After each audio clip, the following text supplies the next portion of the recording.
पुण्यातील जमीन खरेदी प्रकरणात सर्व माहिती मागवली, या संदर्भात योग्य चौकशी होईल। कुठेही अनियमितता झाली असल्यास कारवाई होणार, मुख्यमंत्री फडणवीसांकडून स्पष्ट। पार्थ पवारांकडून 1800 कोटींची जागेची 300 कोटींमध्ये खरेदी, स्टॅम्प ड्युटी म्हणून केवळ 500 रुपये भरले।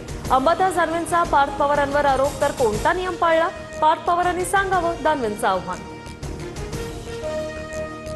कोणतंही चुकीचं काम किंवा घोटाळा केला नाही, अंबादास दानवेंच्या आरोपांनंतर पार्थ पवार यांचं स्पष्टीकरण, तर अधिकची माहिती देण्यास पार्थ पवार यांचा नकार। माझ्याकडे तक्रार आल्यानंतर कारवाई सुरू करणार, पुण्यातील कथित जमीन खरेदी प्रकरणात बावनकुळेंची प्रतिक्रिया।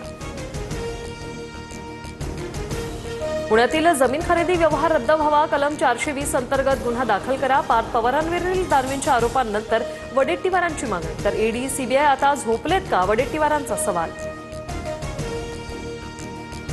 पार्थ पवारांच्या कंपनीने पुण्यातील कोरेगाव पार्कमध्ये घेतलेल्या जमिनीची तक्रार करणार, महसूल मंत्री चंद्रशेखर बावनकुळे यांना भेटून लेखी तक्रार देणार, अंजली दमानी आक्रमक। धाराशिव दौऱ्यात उद्धव ठाकरेंनी फडणवीसांनी शेतकऱ्यांना दिलेल्या आश्वासनाची क्लिप ऐकवली, तर मला घरी बसत होतो म्हणतात, पण मी घरी बसून शेतकऱ्यांची कर्जमाफी केली होती, ठाकरेंचा टोला। निवडणुका डोळ्यासमोर ठेवून उद्धव ठाकरेंचा दौरा, शेतकऱ्यांच्या खात्यावर पैसे पोहोचलेत, उर्वरित शेतकऱ्यांनाही लवकरच मदत मिळेल, फडणवीसांची उद्धव ठाकरेंवर टीका। कामठी विधानसभा मतदारसंघातच काँग्रेस उमेदवार सुरेश भोयर यांचं मतदार यादीत दुबार नाव, उमेदवारांचं एका मतदार यादीत वय 60 वर्ष तर दुसऱ्या यादीत 55 वर्ष। सोनं 1,19,800 रुपये प्रतितोळा, तर चांदीच्या दरात 1,000ची वाढ, चांदीचे दर 1,49,000 रुपयांवर। मुंबईत पालिकेकडून 4 नवीन कबूतरखाने सुरू करण्याचा निर्णय, मात्र मुलुंड कबूतरखान्याला ठाकरेंच्या शिवसेनेचा विरोध। नाशकात येत्या शनिवारी निम्म्या शहराचा पाणीपुरवठा बंद राहणार, रविवारीही कमी दाबाने पाणीपुरवठा, विलोळी जलशुद्धीकरण केंद्रावर तांत्रिक दुरुस्तीचं काम होणार।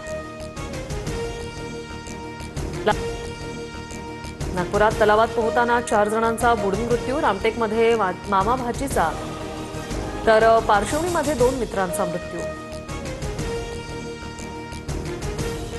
आसामी गायक जुबिन गर्गची हत्या, सीआयडीच्या तपासात विषबाधा झाल्याचं समोर, खून आणि कट रचल्याचा उघड, आसामचे मुख्यमंत्री हेमंत शर्मांचा दावा।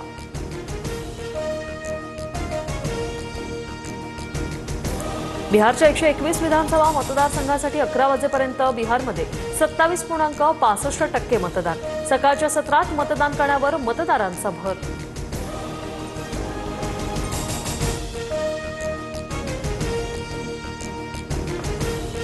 ऐतिहासिक विजयानंतर मोदींकडून विश्वविजेत्या भारतीय महिला संघाचं अभिनंदन, मुख्यमंत्री फडणवीसही 7 नोव्हेंबरला खेळाडूंसह प्रशिक्षक आणि अन्य सदस्यांचा सत्कार करणार।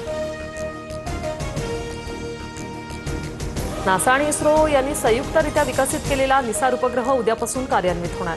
निसार 30 जुलैला इस्रोच्या GSLV रॉकेटद्वारे सतीश धवन अंतराळ केंद्रातून प्रक्षेपित।